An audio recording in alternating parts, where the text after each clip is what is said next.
अस्सलाम अलैकुम। विज़डम हराइज़न में खुश आमदीद।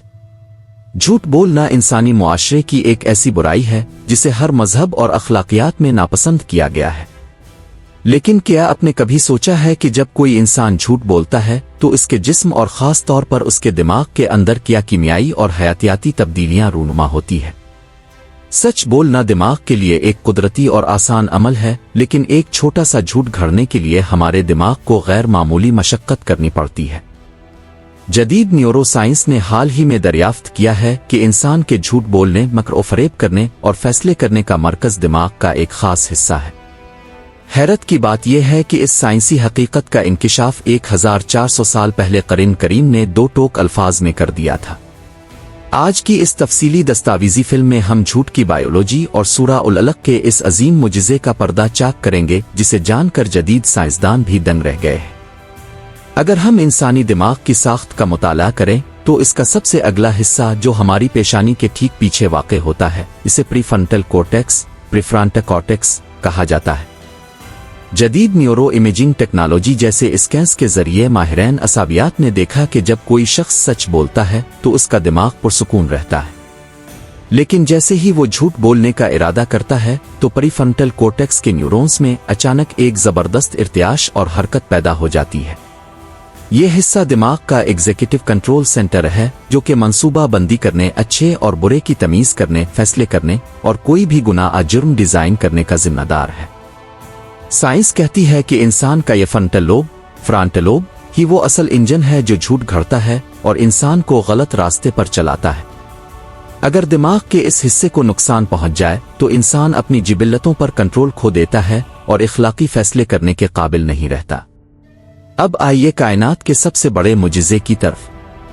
कुरान पाक की सबसे पहली नाजिल होने वाली सूरा उल अलक की आयत नंबर 15 और 16 में अल्लाह ताला ने इस्लाम के सबसे बड़े दुश्मन अबू जहल के मकर फरेब और सरकशी का जिक्र करते हुए फरमाया, तो हम उसकी पेशानी के बाल पकड़कर घसीटेंगे, वो पेशानी जो झूठी और खताकार है।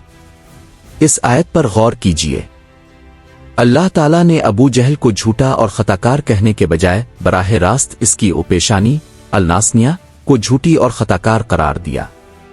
1400 साल पहले के इंसान के लिए पेशानी महज हड्डी और चमड़ी का एक हिस्सा थी। कोई नहीं जानता था कि सोचने और झूठ बोलने का ताल्लुक सर के इस अगले हिस्से से है। लेकिन कुरान ने इंसान के गुनाह और झूठ की जड़ को ऐन इसी मकाम पर निशाना बनाया, जिसे आज साइंस प्रीफ्रंटल कॉर्टेक्स कहती है। इस स्क्रिप्ट का सबसे गहरा नुक्ता यह है कि पेशानी का यह हिस्सा सिर्फ झूठ ही नहीं बोलता, बल्कि ये इंसानी इरादे, फ्री विल और खुद पर काबू पाने का भी मरकज है। जब कुरान कहता है कि पेशानी खताकार है तो इसका मतलब है कि इंसान का अपने नफ्स पर कंट्रोल इसी हिस्से से होता है। जब इंसान बार बार झूठ बोलता है या गुनाह करता है तो उसके प्रीफ्रंटल कॉर्टेक्स का कंट्रोल कमजोर पड़ जाता है और वो बुराई का आदी हो जाता है।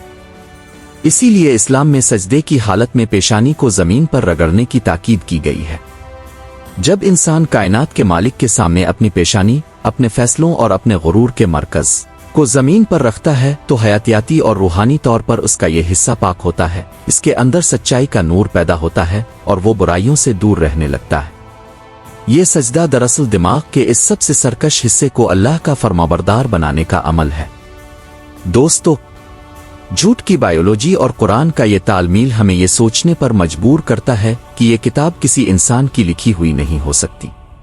वो ज़ात जिसने इंसानी दिमाग के एक एक खलिए को डिजाइन किया, इसी ने कुरान में पेशानी को झूठ और खता का मरकज करार दिया। साइंस आज जिस हकीकत तक पहुंच रही है, कुरान ने सदियों पहले इसकी बुनियाद रख दी थी। अपनी पेशानी को झूठ और मकर से पाक रखिए और इसे सिर्फ इस ज़ात के सामने झुकाइए जो दिलों के भेद और दिमागों के ख्यालात से वाकिफ है। अगर आपको न्यूरो साइंस और कुरानी हिकमत पर मबनी ये मालूमाती दस्तावेजी फिल्म पसंद आई है तो वीडियो को लाइक करें और अपने दोस्तों के साथ शेयर करें।